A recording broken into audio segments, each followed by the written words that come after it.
우리 사람들은 이 세상을 살아가면서 누구나 다 개인적인 꿈과 비전이 있습니다. 이 비전은 내다 보이는 미래의 상황, 이것이 우리말 국어사전에 나오는 비전의 설명입니다. 그러나 저와 여러분은 예수를 믿는 사람입니다. 예수를 믿는 사람은 내다 보이는 미래적 상황에 그쳐서는 안 됩니다. 우리의 비전은 무엇인가? 하나님의 꿈이 우리의 비전이라는 것입니다. 하나님의 마음, 하나님의 뜻이 우리의 비전이 되어야 한다는 것입니다. 그래서 세상 사람들의 비전과 우리 예수 믿는 사람의 비전은 차원이 다른 것입니다. 그래서 누구든지 이 비전이 없으면 방자히 행한다, 짐승처럼 행한다라고 잠언 29장 18절을 통해서 솔로몬이 이야기합니다. 누구든지 하나님의 뜻이 있는 그 비전을 마음에 품고 이루기 위해서 노력하는 사람은 망하지 않지만, 그런 비전이 없는 사람은 자기 욕심에 이끌려서 짐승처럼 그렇게 살아가다가 결국 망하게 되어 있다는 것입니다. 그러므로 이 비전은 있어도 되고 없어도 되는 것이 아니라 우리 예수 믿는 사람은 반드시 이 비전이 있어야 된다고 성경은 말씀하고 있습니다. 아멘. 오늘 읽으신 이 본문의 말씀에도 한 젊은이가 이 하나님의 마음을 알고 하나님의 그 뜻을 이루어드리고자 하는 비전을 품고 그 비전을 이루어 나가는 모습이 소개되고 있습니다. 그래서 이 본문을 통해서 비전은 어떠해야 되는가, 비전의 원리를 저와 여러분에게 설명해 줍니다.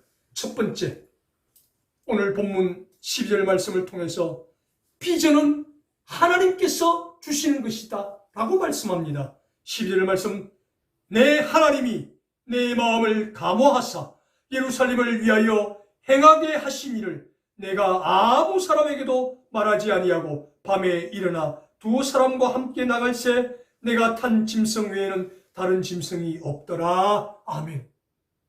비전은 내가 꿈꾼다고 되는 것이 아니라는 것입니다.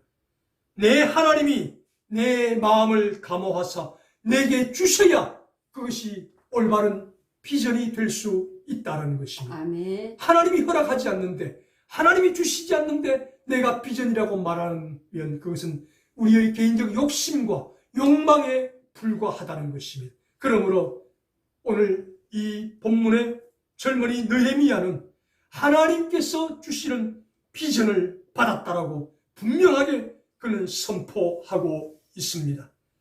이 느헤미야는 오늘 본문에 등장하는 바사 제국의 술 맡은 관원이라는 높은 직위에 있던 사람입니다.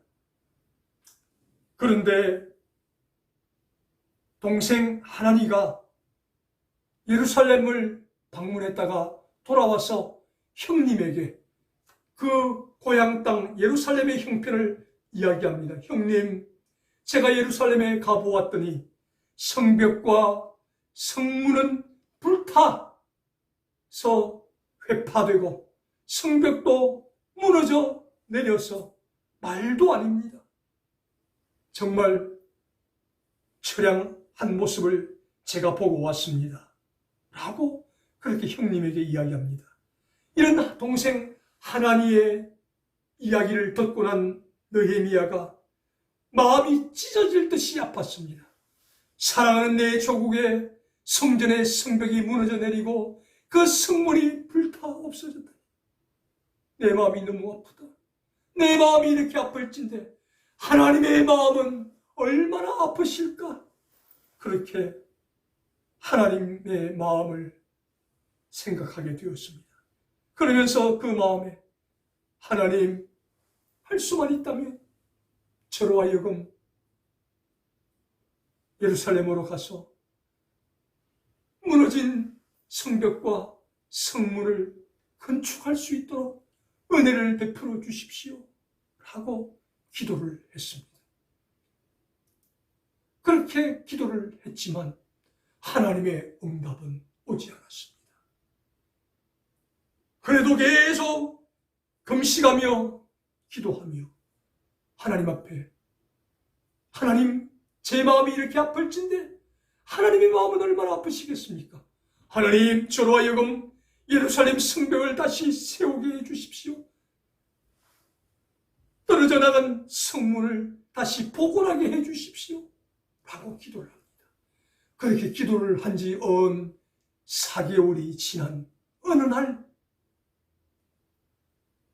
하나님의 응답이 주어졌습니다. 그 응답은 다른 사람으로부터 온 것이 아니라 자기가 섬기고 있는 왕으로부터 왔다는 것입니다. 술 맡은 관원이었던 느헤미야를 지극히 사랑하고 총애했던 아닥사스다 왕이 어느 날 이 느헤미야의 얼굴을 보는데 얼굴에 근심이 가득합니다. 느헤미야야, 네가 오늘은 왜 그렇게 얼굴에 근심이 가득하느냐? 라고 묻습니다. 왕을 보좌하는 사람이 얼굴에 수심이 가득하다는 것은 왕에게 딴 마음을 품고 있다라는 생각을 줄 수도 있기 때문에 바로 사형에 처할 수도 있는 상황입니다. 그러나 아닥사스다 왕이 워낙 예레미야를 총애하고 사랑했기 때문에 진심으로 걱정 어린 마음으로 물었습니다. 그때 1초도 안 되는 짧은 시간에 하늘의 하나님께 묵도하며 기도했습니다. 하나님, 아닥사스다 왕의 질문에 대답할 말을 제 입에 넣어 주십시오. 그 짧은 시간에 기도합니다. 이 짧은 기도를 오늘날 많은 사람들은 화살 기도다 그렇게 부르는 것을 제가 들어보았습니다. 그렇게 짧은 화살의 기도를 드렸는데 하나님께서 느헤미야의 입에 할 말을 넣어 주십니다. 느헤미야가 이야기합니다. 왕이여, 만세수를 하시옵소서. 제 동생 하나니가 예루살렘을 방문해서 그 형편을 저에게 구하는데 제 조상의 묘실이 있는 성읍이 불타고 성벽이 무너져 내리고 성문이 불타 없어졌다는 소식을 들어서 제 마음이 너무 아픕니다. 라고 이야기합니다. 아닥사스다 왕의 효성스러운 마음을 건드렸던 것입니다. 바로 이 아닥사스다 왕의 아버지 아하수에로 왕이 신하들에 의해서 독살을 당해서 죽고 그래서 이 아들인 아닥사스다가 왕이 되었습니다. 그래 비명에 횡사한 아버지를 생각하는 마음은 지극했던 아닥사스다 왕이었습니다. 그래서 그 효성스러운 마음을 건드리면서 내 조상의 묘실이 있는 성읍이 불탔다고 하니까 이 아닥사스다 왕의 마음이 더욱더 간절해지고 움직여지게 되었습니다. 그래? 그렇다면 내가 허락할 테니까 너 가서 빨리 성벽을 재건하고 성문을 복원하고 돌아와라. 그리고 너에게 또 다른 소원이 있느냐? 예, 왕이시여, 제가 유다까지 가려면 머나먼 길을 가야 되는데 중간에 어느 누구도 방해하지 못하도록 조서를 한 장 써주시고 그리고 그 건축에 사용될 자재를 허락해 주시면 감사하겠습니다. 그래, 알았다. 예루살렘 성읍에 드는 모든 비용, 복원에 소요되는 모든 자재와 돈은 우리 바사 제국의 재정에서 충당하라 지시를 내립니다. 이 아닥사스다 왕의 허락이 떨어지자 하나님께서 4개월 만에 내 하나님이 내 마음을 감화하사 느헤미야야, 이제 내가 허락하노니 너는 예루살렘으로 가서 내가 그렇게 수개월 동안 눈물 흘리며 부르짖었던 예루살렘 성벽을 재건하고 성문을 복원해라. 하나님께서 감동을 주시고 허락하셨다는 것입니다. 그래서 비전은 하나님께서 주시는 것이고 하나님께서 허락하셔야만 된다는 것입니다. 아멘. 그래서 저와 여러분도 개인적으로 이 세상을 살아가면서 내 개인적 욕심이 아니라 욕망이 아니라 하나님의 뜻을 깨닫는 비전을 우리가 품고 기도할 때 하나님이 그 비전을 보여주시고 그 비전을 허락하실 때 느헤미야처럼 그 비전을 하나님께 이루어드리는 우리 모두가 될 수 있기를 주님의 이름으로 축복합니다. 아멘. 두 번째로 비전은 하나님께서 주시는 것이요. 두 번째는 비전은 볼 수 있고 확인해야 된다라고 느헤미야가 2장 13절을 통해서 말씀합니다. 그 밤에 골짜기 문으로 나가서 용정으로 분문에 이르는 동안에 보니 예루살렘 성벽이 다 무너졌고 성문은 소화되었더라. 아멘. 이제 하나님의 허락을 받고 아닥사스다 왕의 허락을 받고 성벽 재건을 하기 위해서 머나먼 길을 걸어서 예루살렘에 도착했습니다. 그래도 긴장의 끈을 놓지 않고 현장을 확인하는 느헤미야의 모습을 볼 수 있습니다. 내가 최대한 빠른 시일 안에 이 성벽을 재건하고 성문을 복원하고 다시 바사 제국으로 돌아가서 아닥사스다 왕을 섬겨야 되는데 빨리 내가 이 성벽을 재건하기 위해서 그 현장을 한번 살펴보아야 되겠다. 그래서 새벽에 아무도 보지 않는 그 시간대에 하인을 데리고 가서 직접 그 성문 불탄 자리를 보고 무너진 성벽의 높이와 길이를 다 측정하고 아무도 모르게 돌아왔다라고 말씀합니다. 그래서 이 비전은 막연한 것이 아니라는 것입니다. 눈으로 확인해야 된다는 것입니다. 눈으로 확인할 수 있고 볼 수 있어야 이것이 바른 비전이 될 수 있다라는 것입니다. 모든 이스라엘 백성들이 포로로 잡혀갔지만 어느 누구도 예루살렘 성벽이 무너져 내리고 성문이 불타고 성읍이 불탔는데 애절한 마음을 가진 사람은 한 사람도 없었습니다. 오직 느헤미야 한 사람만이 이 비전을 품고 내 마음이 이렇게 아플진데 하나님의 마음은 얼마나 아프실까? 하나님께 울며 기도하며 부르짖을 때 하나님께서 비전을 보여주시고 비전을 허락하시고 허락하신 다음 그는 비전을 확인할 수 있었다라는 사실입니다. 지금 우리 한국교회의 파송을 받아서 세계 곳곳에 나아가서 선교하는 선교사님들이 22,500여 명이 됩니다. 25,000명에서 2,500여 명 선교사님들이 선교를 중단하고 다른 길을 가게 되므로 2,500명이 숫자가 줄어든 상태이지만 그래도 22,500여 명의 선교사님들이 세계 곳곳에 나아가 선교하고 있습니다. 그렇게 힘들고 어려운 땅, 이국만리 낯설고 물서른 땅에 가서 왜 그들이 고난과 고통 가운데 선교를 하고 있습니까? 우리가 보지 못하는 비전을 보았기 때문입니다. 죽어가는 영혼, 굶주리는 영혼, 헐벗은 영혼, 그 불쌍한 영혼들을 보았기 때문에 그들은 하나님의 마음을 품고 가족들과 생이별을 하면서 그곳에 가서 제대로 입지도 먹지도 자지도 못하면서 그 한 영혼 한 영혼을 부둥켜 안고 기도하며 그들에게 복음을 전하는 모습을 우리가 볼 수가 있습니다. 우리가 보지 못하는 비전을 보았기 때문에 가능한 일이라는 것입니다. 200만 이스라엘 모든 백성들은 눈에 보이는 가나안 족속들의 강대함만 보고 진에 겁먹고 가나안 정복을 주저합니다.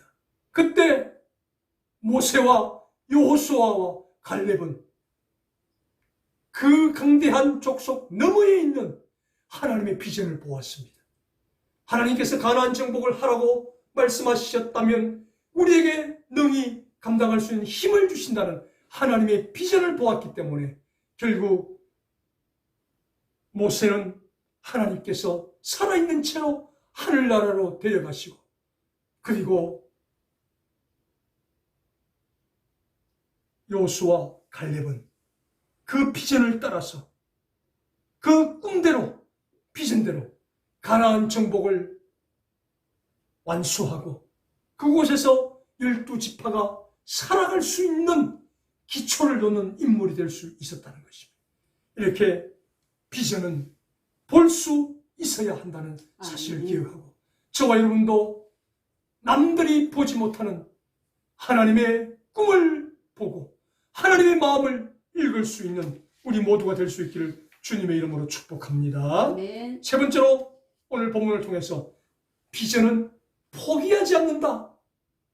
비전은 포기하지 않게 한다. 라고 소개합니다. 19절 말씀입니다.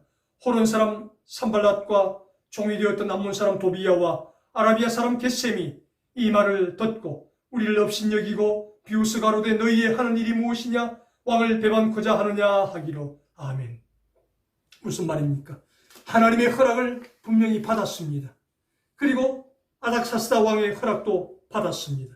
그래서 무너진 성벽을 재건하고 성문을 복원하기 위해서 왔는데 이스라엘 백성들이 포로로 잡혀간 사이에 설며시 들어와서 살고 있던 이스라엘 족속이 아닌 이방 족속이 느헤미야와 그 일행들을 비웃고 조롱했다고 이야기합니다. 우리가 지금 수십 년 동안 이곳에서 안락하게 살아왔는데 저것들이 와서 성벽을 재건하고 성문을 다시 복원한다면 우리는 어디로 가야 하는가? 자신들의 입지가 약화될 것을 두려워해서 일부러 느헤미야를 향해서 업신여기고 비웃고 조롱하고 방해하고 그리고 사람을 보내어서 죽이려고까지 하는 위험에 봉착한 느헤미야의 모습입니다. 이렇게 하나님께서 허락하셨지만 아닥사스다 왕이 허락했지만 비전을 이루는 데는 이렇게 심한 어려움이 반드시 따른다는 것입니다. 그러나 비전의 사람은 그런 어려움이 있어도 결코 포기하지 않는다는 것입니다. 비웃고 조롱하고 죽이려고 하는 그런 업무 속에서도 느헤미야는 끝까지 포기하지 않고 하나님의 비전인 이 성벽 재건과 성문 복원을 끝까지 이루어 나가는 모습을 우리에게 보여주고 있다는 사실입니다. 마찬가지로 저와 여러분에게도 하나님의 비전을 받을 때가 있을 것입니다. 하나님께서 우리에게 마음을 주시고 하나님의 뜻을 깨닫게 해주셔서 이것은 분명히 하나님께 영광을 돌리는 일이다 라고 생각이 되어져서 열심히 일하고 달려가는데 주위에서 많은 방해가 나타날 수 있다는 것입니다. 사단이 그 일을 이루지 못하게 하기 위해서 환경을 통해서 사람을 통해서 우리를 방해할 수도 있다는 것입니다. 그때마다 오늘 본문의 느헤미야가 끝까지 포기하지 않았던 것처럼 비전의 사람은 포기하지 않는다는 사실을 기억하고 끝까지 포기하지 않고 하나님의 영광을 위해서 하나님의 뜻을 이루어드리는 우리 모두가 될 수 있기를 주님의 이름으로 축복합니다. 아멘. 마지막 네 번째로 비전은 반드시 하나님께서 끝까지 함께 하신다 라고 말씀합니다. 20절 말씀에 내가 대답하여 가로되 하늘의 하나님이 우리로 형통하게 하시리니 그의 종 우리가 일어나 건축하려니와 오직 너희는 예루살렘에서 아무 기업도 없고 권리도 없고 명분도 없다 하였느니라. 아멘. 이렇게 산발랏과 도비야와 겟셈이 업신여기고 조롱할 때에 느헤미야는 아닥사스다의 조서를 보여주지 않았습니다. 보통 사람 같으면 그 조서를 보여주면서 야! 이게 무엇인 줄 알아? 아닥사스다 왕의 조서야. 방해하면 재미없어? 그렇게 보여줄 수도 있었는데 느헤미야는 보여주지 않았습니다. 왜? 아닥사스다 왕보다 하나님이 더 크신 분이시기 때문에 그 산발랏과 도비야와 겟셈에게 이야기합니다. 너희가 아무리 방해할지라도 아닥사스다 왕보다 높으신 하나님께서 우리를 반드시 형통하게 하실 것이다. 우리와 함께 하실 것이다. 그렇게 선포합니다. 그러면서 만약 너희도 우리가 하는 일이 배가 아프면 너희 나라로 돌아가라. 너희 고향으로 돌아가서 너희도 우리처럼 건축하고 집을 지어서 행복하게 살면 되지 않느냐? 너희는 이곳에 어떤 권리도 없다. 그러니 조용히 여기서 살든지 우리가 하는 일을 도와주든지 방해하지 말든지 결정해라. 그렇게 선포합니다. 여기 비전의 사람은 끝까지 하나님께서 함께 하신다는 확신을 가질 뿐 아니라 실제로 하나님께서 느헤미야가 선포한 대로 형통하게 하셨습니다. 그래서 오랜 기간이 걸려야 할 사역이, 이 성벽 재건이 52일 만에 끝나는 기적 같은 일이 일어났다고 오늘 본문이 말씀합니다. 어떻게 할 때? 끝까지 포기하지 않고 나아갈 때 하나님의 손이 우리와 함께 하시니 형통하게 하여 주실 때 이런 놀라운 건축, 단축의 기적이 일어날 수 있었다고 성경은 말씀합니다.